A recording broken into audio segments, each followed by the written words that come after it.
சென்னையில் மெரினா பீச்சில் வான் சாகச நிகழ்ச்சியை பார்க்க வந்த பொதுமக்கள் பல பேர் நீர் சத்து குறைபாடால் அவதிப்பட்டிருக்கிறார்கள்.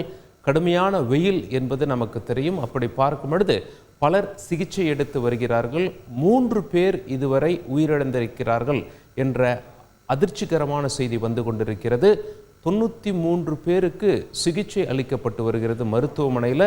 இதுவரை 230 பேருக்கு நீர் சத்து குறைபாடு இருப்பதாக தகவல்கள் வெளியாகி இருக்கின்றன.